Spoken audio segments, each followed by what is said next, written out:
est-ce qu'il t'est arrivé une fois où tu as voulu réaliser un projet, de demander quelqu'un en mariage ou de tout simplement quitter ton boulot, mais qu'avant de passer à l'action, tu as eu cette peur qui t'a envahi jusqu'au point d'être paralysé? Dans cet épisode, nous allons parler du fait d'avoir peur, d'affronter ses plus grandes peurs et quelles sont les solutions ou quels sont les conseils à appliquer afin de vraiment surmonter ces peurs-là. Mon nom est Mr. Lamsin, hôte de Warto Podcast, et sans plus tarder, Warto Podcast Jotna.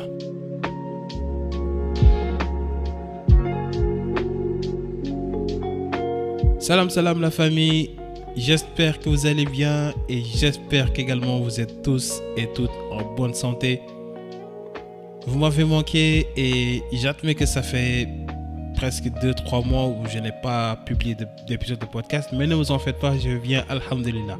Comme vous le savez, je l'ai dit dans le début, nous avons tous en nous ces événements qui nous ont traumatisés.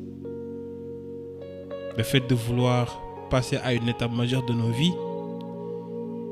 Mais sauf qu'il y a ce qu'on appelle la peur qui vient s'interposer entre toi et ton projet ou tes rêves. D'ailleurs, c'est quoi la peur? Certains le décrivent comme un sentiment où on ressent de la crainte face à une situation. Mais moi, je vais apporter une autre définition. Et cela m'a été inspiré d'un mentor que je salue au passage. Et il m'a dit qu'en fait, la peur est un acronyme. Le P signifie projection, E, erroné, U, utopique, R, réalité. Il a défini la peur comme une projection erronée et utopique de la réalité. Parce qu'en fait, lorsque nous faisons face à une situation, nous faisons des projections, c'est-à-dire nous imaginons des scénarios, des scénarii. Voilà. Mais ces scénarios-là, en réalité, ne sont que des suppositions. Mais est-ce que c'est ces suppositions-là qui sont sur le terrain? Pour illustrer cela, je vais vous raconter une anecdote. J'ai été récemment invité à un live. Et évidemment, je devais parler de tout ce qui est développement personnel et tout ça. Sauf que j'ai été vraiment éprouvé par le fait de ressentir de la peur quelques minutes avant le live. Et cependant, je me suis dit non, je vais le faire, je vais réussir, ça va passer crème. Et malheureusement, je suis passé à côté de la plaque. Dans le global. Et je peux dire que malheureusement, ça a été le pire live que j'ai jamais fait.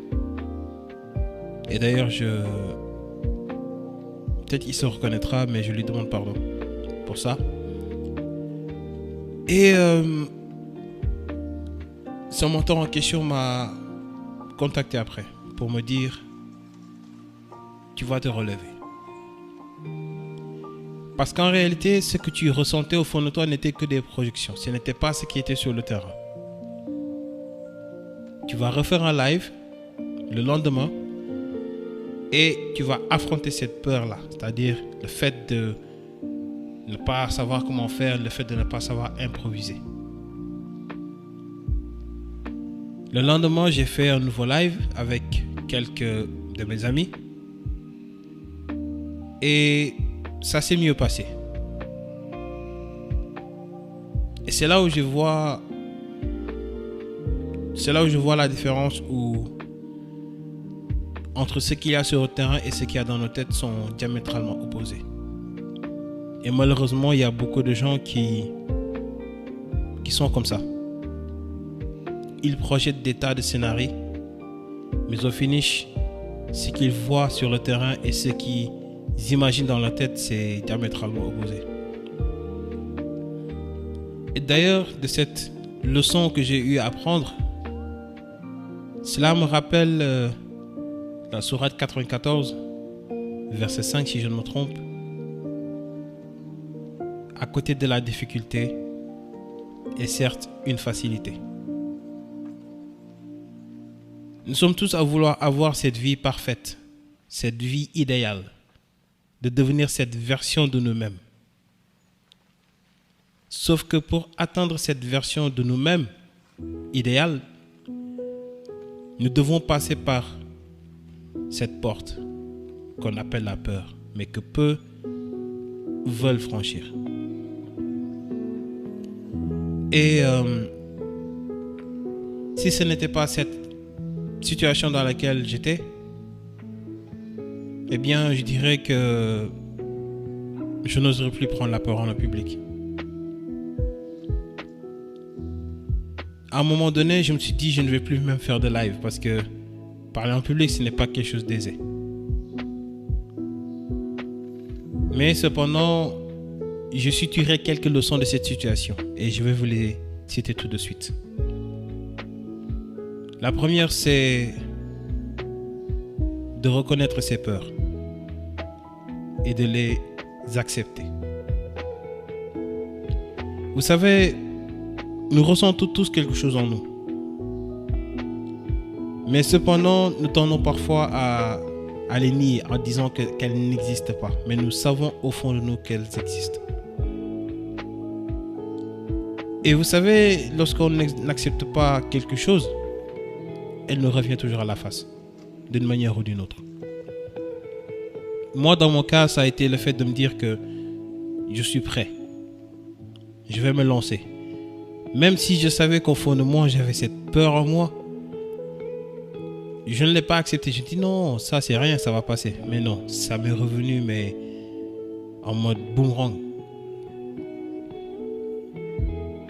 Et puis une autre leçon également que j'ai tirée, c'est l'important d'avoir un cercle bienveillant. D'avoir ces personnes qui te tirent lorsque tu es au fond du trou. D'avoir ces personnes qui te boostent. Qui te montrent que tu es bien capable de surpasser ces peurs-là.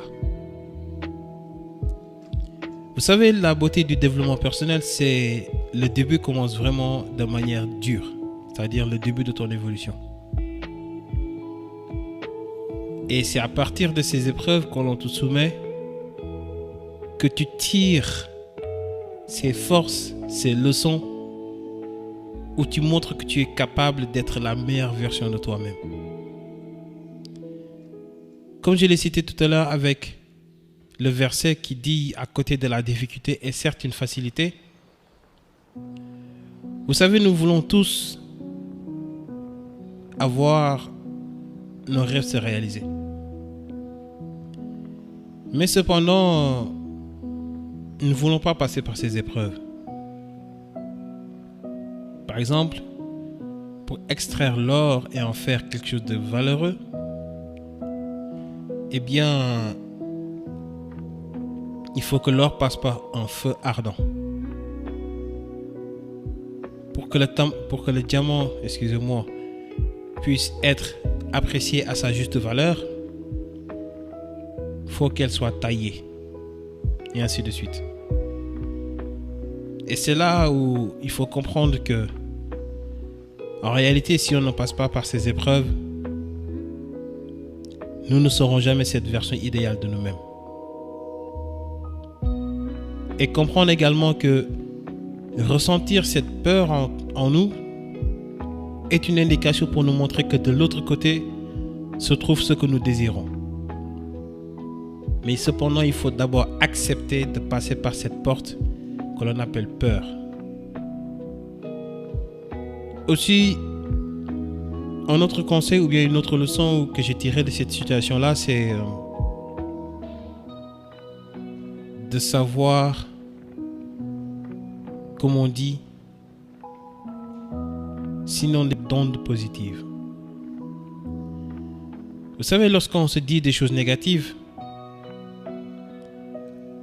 eh bien, le cerveau ne fait que répéter ces choses négatives-là. Je ne peux pas le faire. Je ne vais pas y arriver. C'est impossible. Non, laisse tomber.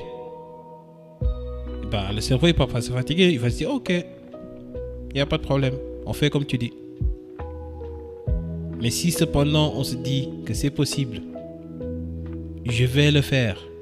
Je vais y arriver. Et à force de répéter ça, eh bien, le cerveau va te montrer que c'est bien possible.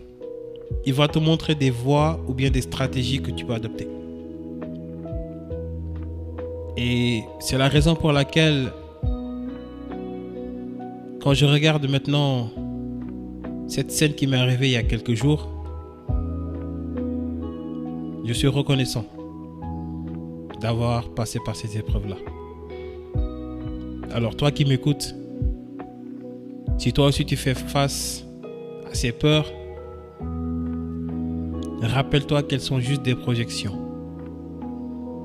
De surcroît, erronées et utopiques de la réalité. Et sache que ce que tu veux, ce que tu désires, se trouve de l'autre côté de la peur. Alors n'hésite pas à lui mettre une bonne droite, un bon uppercut, et de lui dire: tu ne vas pas m'empêcher d'être celui que je veux être. Tu ne vas pas m'empêcher d'aller là où je le veux. C'était tout pour aujourd'hui. J'espère que vous allez en tirer quelque chose. Et d'ailleurs, j'ai une chose à vous demander. Dites-le moi via les revues du podcast. Si vous voulez qu'on fasse des lives, pourquoi pas tous les samedis, et qu'on parle de nos plus grandes peurs, de trouver des solutions ensemble afin de les surmonter. Ou bien faites-moi tout simplement des retours via mon compte Instagram, Mr. Lamsin. Et on verra ce que ça donne. N'oubliez aussi pas de noter l'épisode. Faites-moi vos retours. Et encore une fois, je vous remercie d'avoir écouté cet épisode. C'était Mr. Lamsin aux commandes. Et on se donne rendez-vous pour un prochain épisode. Sur ce, salam sur vous.